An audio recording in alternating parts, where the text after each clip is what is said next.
Bonjour à tous et toutes et bienvenue au Good Morning Trading, un trader parle au trader. On va faire le point sur l'actualité boursière et économique du jour. Ça bouge beaucoup, il y a beaucoup de choses à dire et quelques analyses techniques sur les principaux indices. Alors le calendrier boursier, on a juste aux États-Unis, à Washington, l'indice immobilier NAHB aujourd'hui qui n'est pas très important du tout, je vous le dis. Mais il est vraiment, si je veux dire, sans aucune importance. Donc on n'a pas un calendrier boursier chargé. Qu'est-ce qui s'est passé hier? Hier, quelques heures avant la clôture de la bourse américaine, Donald Trump a indiqué qu'il allait donner ses décisions en concernant la guerre commerciale sur la Chine. Et cela a fait baisser très rapidement les indices. Parce qu'il a dit qu'il allait le dire après la bourse, donc on s'attendait à des mauvaises nouvelles. Donc là, vous voyez, ici, c'est l'indice Dow Jones, et on s'est mis à fortement baisser sur l'indice Dow Jones jusqu'à l'annonce de Donald Trump. Qu'a annoncé Donald Trump?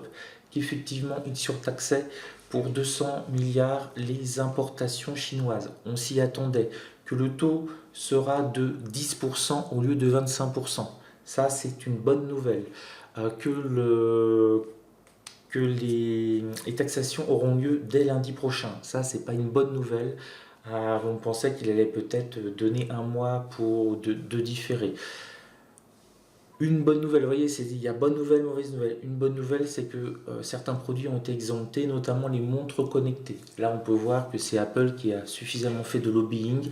Ils avaient annoncé que c'était totalement dingue de taxer comme cela les produits parce que ça allait rendre plus cher les produits aux États-Unis et donc réduire le pouvoir d'achat des Américains. Donc les montres connectées, on pense donc bien sûr à la dernière iWatch d'Apple n'est pas concerné. Donc ça va soulager un petit peu l'action Apple.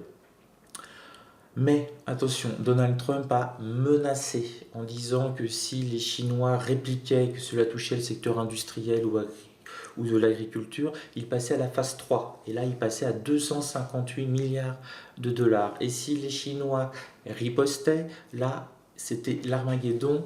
Il taxait l'ensemble des produits chinois. Donc on n'est pas vraiment dans une phase de négociation à l'heure actuelle, c'est ce qui va stresser peut-être un petit peu les indices aujourd'hui, mais c'est la façon de procéder de Donald Trump. Donc on va être suspendu à la réaction chinoise. Que vont faire les Chinois? Vont-ils tout simplement accepter de négocier parce qu'ils vont entre guillemets avoir peur de Donald Trump en se disant mais il est capable d'aller jusqu'au bout, de taxer l'ensemble de nos produits. Donc on a vraiment un regain de tension et ça a marqué un petit peu les indices. Alors les indices chinois ont bien entendu baissé cette nuit, par contre on peut remarquer que l'indice japonais a pris plus 1,6%, ce qui est énorme. Alors c'est pas lié à l'actualité de guerre commerciale, c'est lié à l'actualité japonaise. Il y a de fortes chances que le Premier ministre actuel soit réélu et ça, il est apprécié par les marchés japonais. Et puis, on a eu de bons résultats sur les financières japonaises, donc ça a vraiment boosté l'indice Nikkei cette nuit qui était fermé lundi. Donc des bonnes choses pour le Japon en tout cas. Alors la grande question du jour, ça va être quelle va être la réaction des indices européens, des indices américains. Est-ce que finalement ça va être une forme de soulagement? Ça y est, on le sait, on va voir les bons côtés positifs, on le sait, ce n'est que 10% de taxation au lieu de 25%. Donc c'est un petit peu allégé, une sorte de main tendue. Ou est-ce qu'on va retenir le discours guerrier et jusque-boutiste de Donald Trump? Ça, les prochaines heures nous le diront. Et surtout la réaction chinoise. On sait que les Chinois vont faire une réunion exceptionnelle et on va voir ce que ça peut donner. Voilà, on vit toujours dans ce suspense insupportable. On passe maintenant à l'analyse technique. Alors, en ce qui concerne le... Hop, on va gagner de la place. Voilà.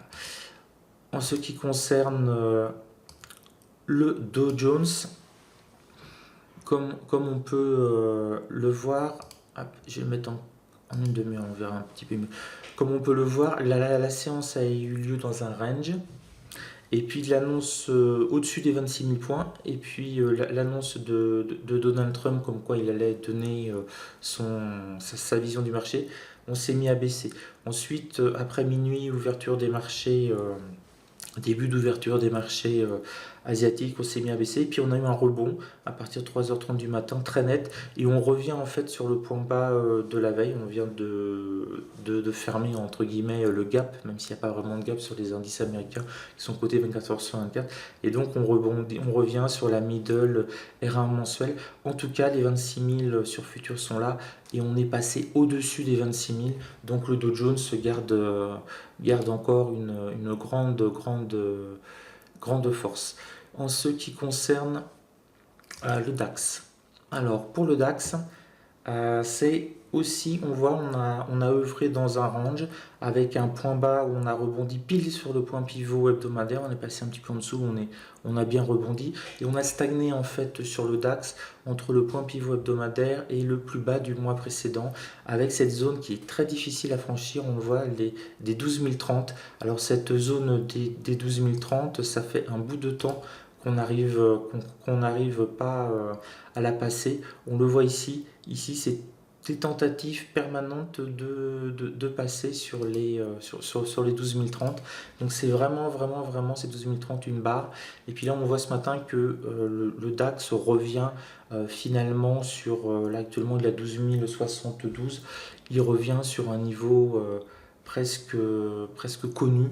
On reste au-dessus lui aussi des 12 000 points, et si on reste au-dessus des 12 050, à voir, hein, c'est pas évident, ça reste plutôt positif pour lui aussi, en sachant qu'il a son support 1 mensuel à 12 021 qui peut être efficace en cas de baisse pour freiner la baisse. 12 000, 12 021, c'est vraiment une zone où on pourrait freiner cette baisse. Pour le Nasdaq, hop, on voit très bien donc baisse du Nasdaq hein, sur l'annonce de Donald Trump, reprise exactement comme pour le Dow Jones durant la nuit, les cotations de nuit. Il reste pour le moment au-dessus des 7400 points, ce qui est plutôt pas mal. Il est dans les 7400, là, 38,5 sur futur. Il va peut-être essayer de se maintenir là. En point bas, on le voit, on a le support à mensuel et un très fort support à 7350. Mais là, pour le moment, on a réintégré le plus bas du 12 septembre. Donc on peut peut-être, s'il y a une bonne nouvelle, repartir en direction des 7450, 7474, où on a pas mal stagné ici, dessus. On va voir le CAC 40.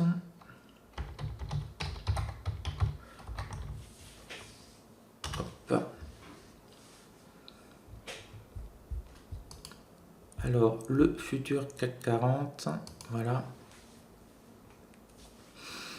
Alors, même chose hein, sur le CAC 40, on voit qu'on a eu toute la journée un range qui s'était constitué avec un point bas légèrement au-dessus des 5325 points, un point haut au-dessus des 5350 qui est difficile à passer, on l'a testé 2 fois, et puis là on est en plein rebond à l'ouverture, là il est 8h13 sur le CAC 40, rebond par rapport à la fermeture à 22h des marchés, on est sur les 5346, donc on réintègre encore cette zone des 5350 qui est, comme on peut le voir, la zone des 5350.